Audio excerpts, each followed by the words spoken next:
Hello student, कैसे होंगे? बेहतर होंगे। आप लोग का क्लास अच्छा चल रहा होगा। तो पुनः आप लोग का फिर से ARC क्लासेस में स्वागत है। और आज मैं क्लास 12th डिटर्मिनेंट सारणिक चैप्टर लेकर आया हूँ, जो कि उदाहरण 6 तक हो गया था, गुणधर्म 2 तक हो गया था। आज गुणधर्म 2 का उदाहरण देखेंगे। दिया है डेल्टा बराबर 2 -3 5 6 0 4 1 5 -7 हो तो गुणधर्म 2 का सत्यापन कीजिए। क्वेश्चन है। सबसे पहले जो भी दिया रहेगा R1 R2 R3 C1 C2 C3 के सापेक्ष हम लोग विस्तार कर लेंगे। तो इसको R1 के सापेक्ष विस्तार करने पर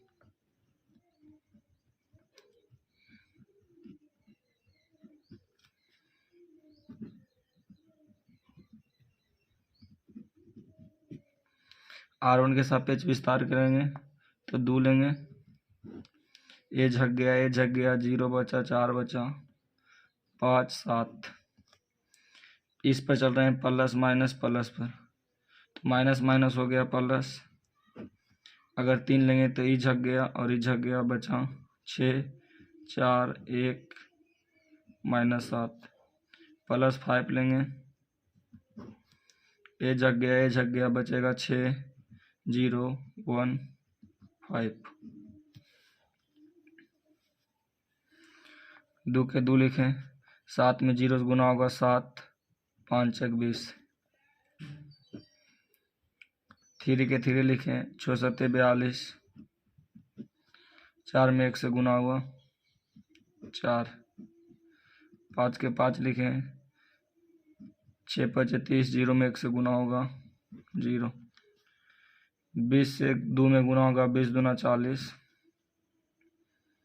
प्लस के प्लस लिखें, 42 से 4 जोड़ेंगे तो आ जाएगा 46।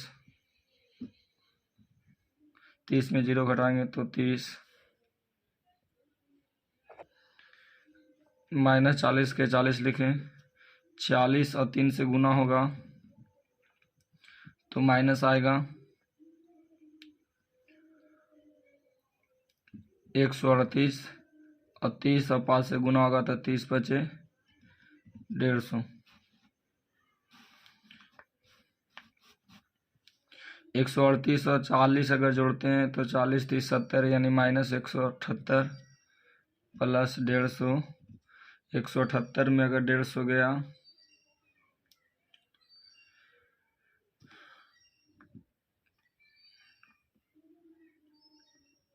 तो -28 बचेगा। ये हमारा डेल्टा बराबर जो आया, जो -28 है। बाकी इसी में देखना है थोड़ा सा, और क्या देखना है इसी में देखते हैं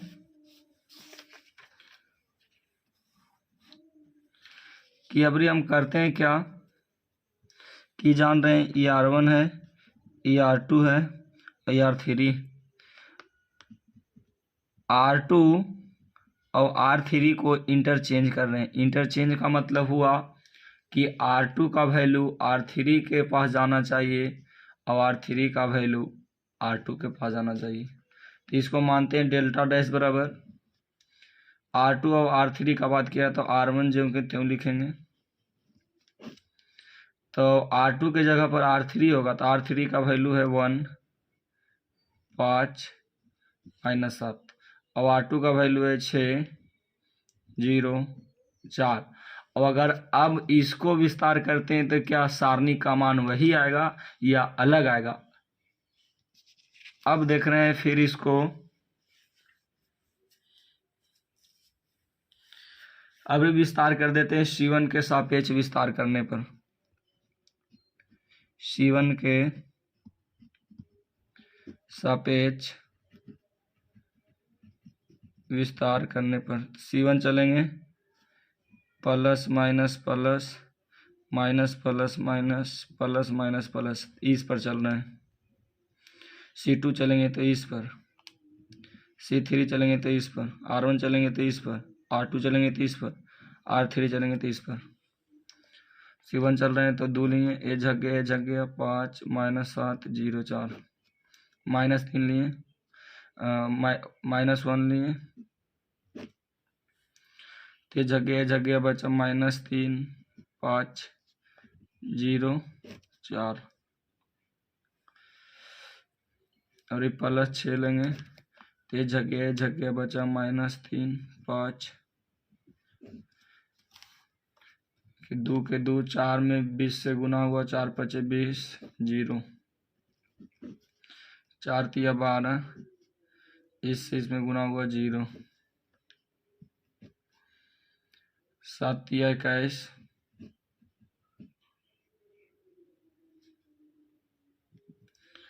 7 × 21, माइनस माइनस हो गया प्लस, 5 × 15, अब 20 में 0 गया 20, 20 दूना 40, 12 में 0 गया 12, -12 में 1 से गुना हुआ तो माइनस, +12,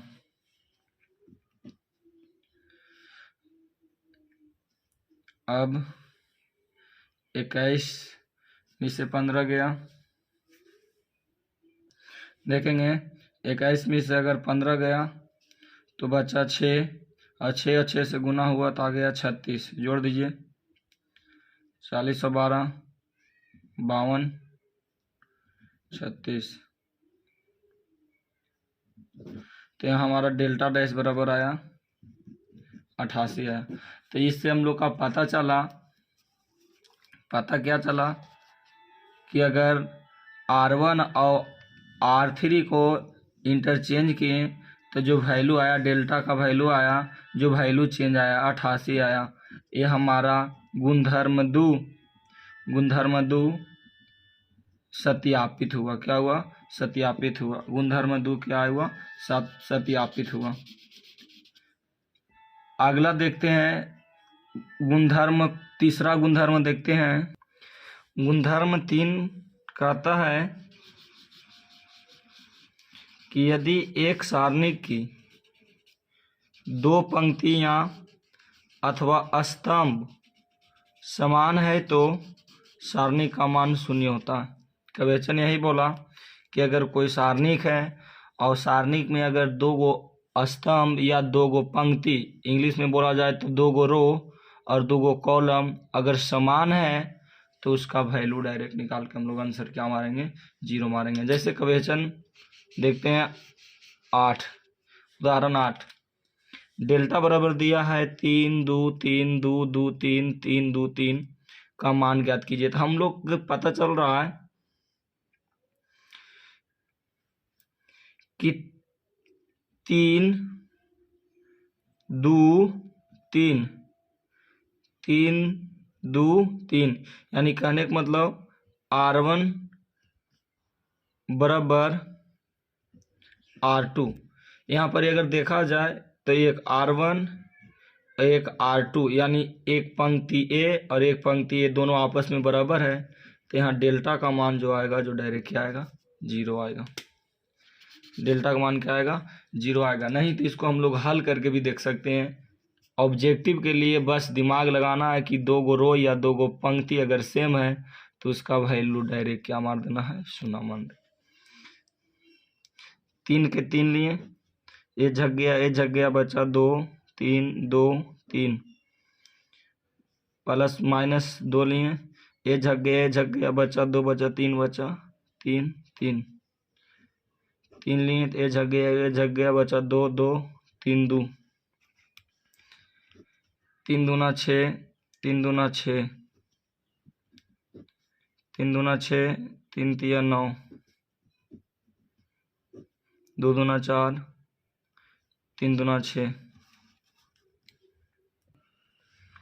6 में 6 गया 0 0 में 3 में गुना हुआ 0, 9 में से 6 गया -3,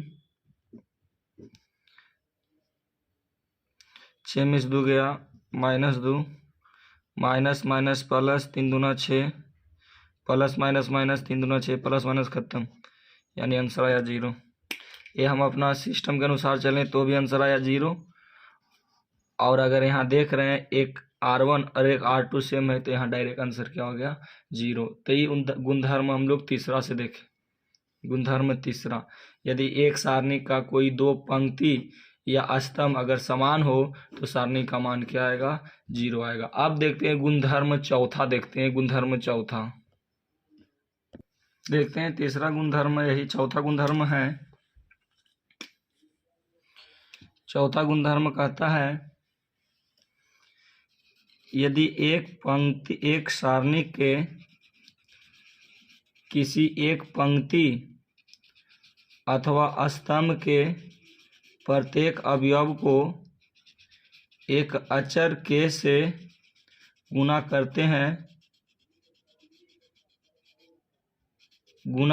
हैं तो उसका मान k से गुणित हो जाता है। तो उसका मान k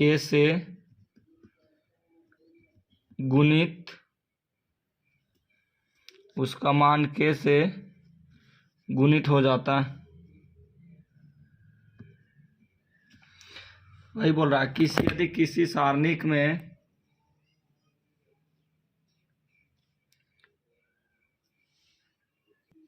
गुणित हो जाता है एक अथवा स्तंभ के प्रत्येक अवयव को एक अचर k से गुणा किया जाए। देखो अचर बोल रहा है k से गुणा किया जाए, किसी में गुणा कर सकते हैं तो हम R1 में k से गुणा करने पर, R1 में k से गुणा किए हैं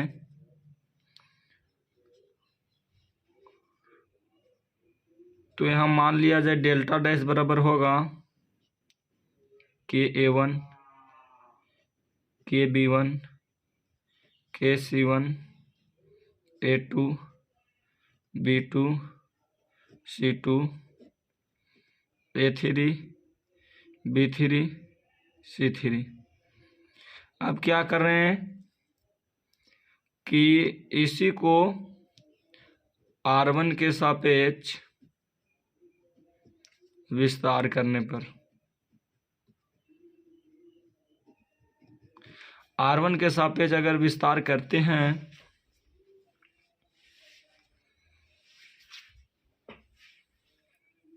तो लिए डेल्टा डैश बराबर के, इसको सामने ए जग गया तो बचा B2 C2 B3 C3। अब माइनस के B1 लिए ए जग गया बचा A2 C2 A3 C3। अब लिए प्लस के C1 ए जग गया बचा A2 B2 A3 B3। अब इसको अगर गुणा करते हैं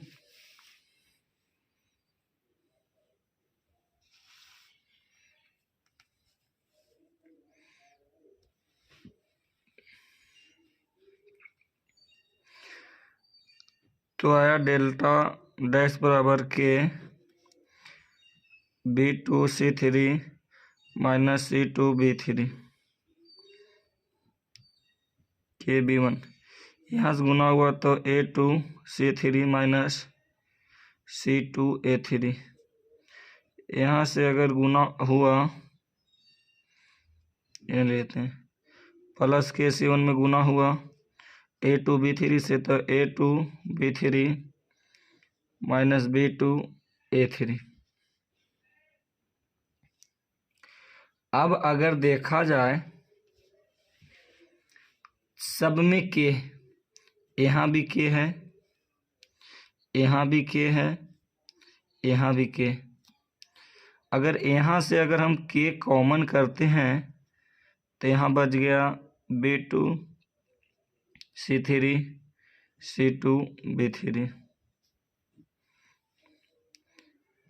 यहाँ से के बाहर गया तो यहाँ बच गया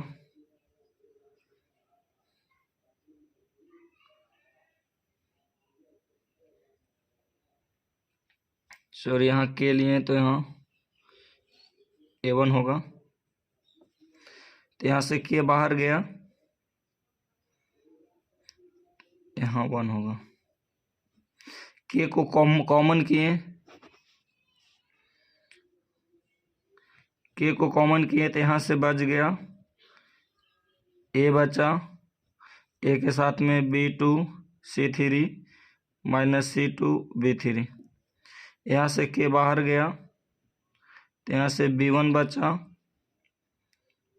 A2C3 माइनस C2A3। यहाँ से के अगर कॉमन लिए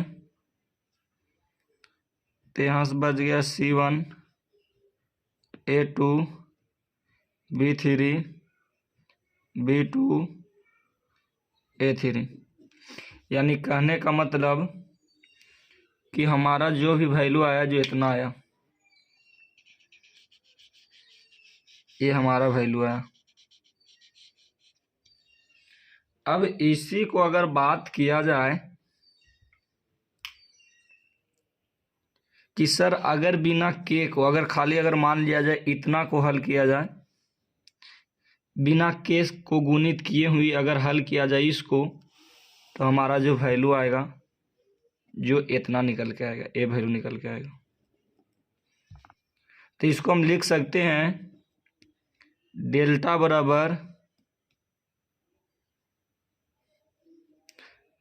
बराबर लिख सकते हैं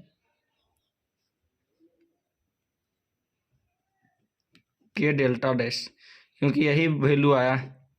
डेल्टा डैश डेल्टा बराबर के डैश। सर एक का लिखे नहीं लिखे नहीं समझ में आता है, समझ में के से गुणित क्यों किए नहीं किए, इसमें थोड़ा सा आगे थोड़ा सा टिप्पणी है जो कि हम अभी देख रहे हैं, बढ़ाते हैं आगे थोड़ा सा टिप्पणी देखते हैं। टिप्पणी यही है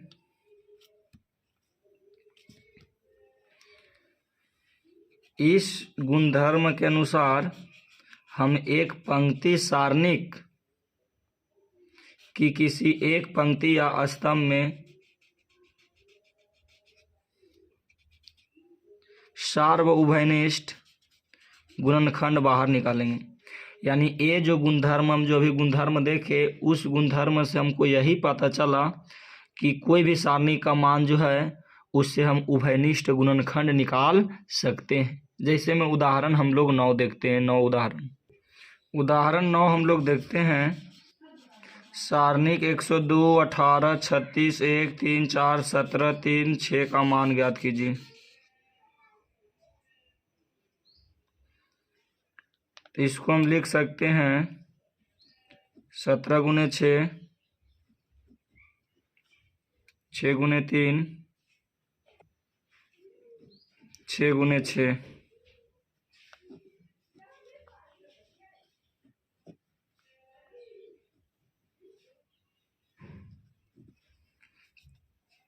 तो यहाँ 6 है, यहाँ भी 6 है, यहाँ भी 6 उभयनिष्ठ लिए 17 3 6 1 6 उभयनिष्ठ लिए 6 6 6 तीनों में मिल रहा है, 6 उभयनिष्ठ लिए 17 3 6 1 3 4 1 3 4 बचा। यहाँ से देख रहे हैं R1 और देख रहे हैं R2। R1 बराबर हो रहा है R2, तो इससे पता चल रहा है कि 6 के 6, और जब ए और 2 गो स्तंभ या 2 गो पंक्ति अगर बराबर होता है तो सारणी का मान क्या होता है 0, और 0 से 6 में गुना हुआ तो क्या आ गया 0। ये हमारा आंसर आया। तो इससे हम लोग सॉर्ट कर सकते हैं क्वेश्चन। ऑब्जेक्टिव के लिए इतना अगर हल करते हैं R1 के साथ इस तो बहुत टाइम लगेगा। तो इसको हम तोड़ के उभयनिष्ठ करके और 2 स्तंभ या 2 पंक्ति को सेम करके आंसर उसको डायरेक्ट हम लोग 0 ला सकते हैं। तो अब एक गुणधर्म और बचा है, उसको देखेंगे और आज का सेवा यहीं तक समाप्त करते हैं। और मेरा चैनल को प्लीज़ दोस्त हर ग्रुप में शेयर कीजिए और अपना दोस्त के पास शेयर कीजिए और सब्सक्राइब कीजिए।